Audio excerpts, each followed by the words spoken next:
Let's be real. Endurance racing is all about pain.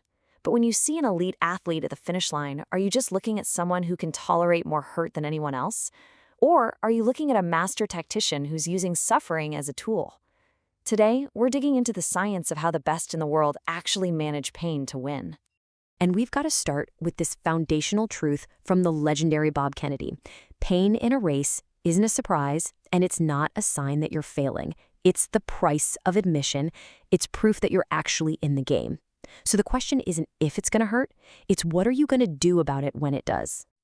And that really gets to the heart of what we're talking about today. Is winning just about who can grit their teeth the hardest? Or is there something more calculated, a smarter, data-backed strategy that separates the champions from everyone else? Let's dive into the numbers and find out. Here's how we're gonna break it down. First, we'll crunch the numbers on pacing. Then we'll get into the psychology behind it all. After that, we'll look at how you can actually train for this stuff, hear a really fascinating counterargument from a modern champ, and finally, we'll tie it all together by rethinking what pain really is. Okay, let's get right into the hard evidence. You see, the whole strategy of a race changes completely depending on the goal. Are you trying to set a world record? Or are you just trying to beat the other people on the track with you that day? Turns out, those are two totally different tactics. And all our analysis is grounded in this fantastic 2023 study. It looked at 35 years of elite running, a huge data set, and it specifically compared two types of races. Those Grand Prix events where everyone is gunning for a record, we'll call those R races, and those big championship finals, where the only thing that matters is getting a medal, we'll call those W races. Now, this first chart for the 1,500-meter race, it tells a really clear story. Just look at the black bars. Those are the record attempts. They go out fast and just hold on at this incredibly painful, steady pace. It's a high-wire act from the gun. Now contrast that with the white bars, the winning tactics. See how much slower that first half is? They're saving everything for a massive, all-out kick at the end.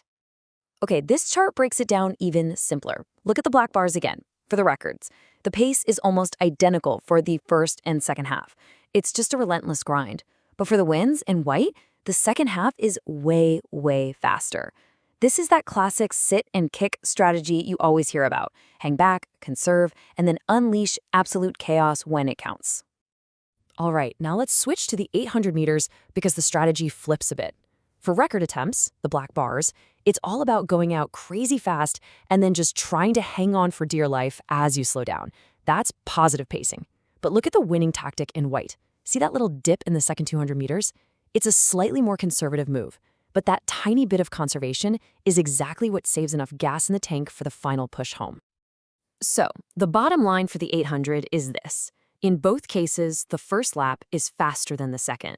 But the key difference is how much faster. That first 400 meters in a record attempt is run at a blistering 7.96 meters per second. In a championship race, it's a bit more controlled at 7.73. I know that doesn't sound like a huge gap, but trust me, at that level of racing, it is absolutely everything. And this table just lays it all out in black and white. In the 1500s, a winning time can be a whole 9 seconds slower than a record-setting time. 9 seconds!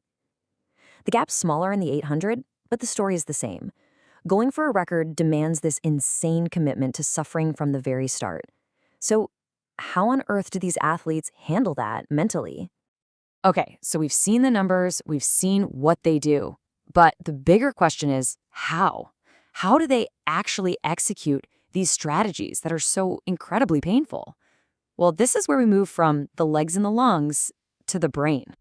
And the secret sauce here is a concept called pain self-efficacy. Now, this is not about being some kind of superhero who just has a higher pain threshold. Not at all. It's a belief, a trained confidence that you can keep performing, keep functioning, even when every part of your body is screaming at you to stop. And the key word there is trained. It's a skill you can build. So, how do they train this skill? Well, you might think they'd try to distract themselves, right? Think about something else, anything else. But that's a dissociative strategy, and that's not what the elites do. They do the exact opposite. They use an associative strategy. They focus inward, intently. They're constantly scanning their body, checking their breathing, their form, their fatigue levels. They're essentially turning the pain into real-time performance data. So if this is a skill you can train, how do you actually do it? I mean, you can't go out and race all out every day. You just burn out. The answer is to use specific, targeted workouts that are designed to build that mental muscle without completely wrecking your body. Here are a few great examples. Long accelerations. These teach your mind how to deal with that searing pain when you're already tired. Stretch intervals force you to find another gear with each rep, making that last one a true mental battle. And then you have open loop progressions. These basically train you to run right up to your absolute limit and then just see how long you can hang on. But hold on a second. Is the answer always just to find new ways to suffer in training? Well, not everyone agrees. And that brings us to a really interesting counterpoint from one of the most dominant runners on the planet right now. That's Olympic champion Jakob Ingebrigtsen. And this quote right here, it kind of flips the whole sufferfest training model on its head. For him, training isn't about perfectly replicating the agony of a race. It's about building a foundation so strong that you know you can handle that pain when it really counts.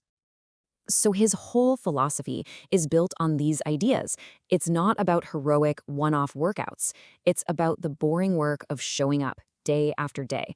He knows that recovery is where you actually get stronger, and this last one is so key. He believes in his training so deeply that he doesn't need to destroy himself in a workout just to feel confident. He saves that deepest level of suffering for race day. Okay, so we've got these two kind of competing ideas, right? On one hand, you have train to suffer. On the other, you have train smart and save it for the race. So which one is right? Well, maybe the answer lies in completely redefining our relationship with pain itself. And here it is, the big synthesis. Pain isn't the enemy. It's not just a wall you have to smash through.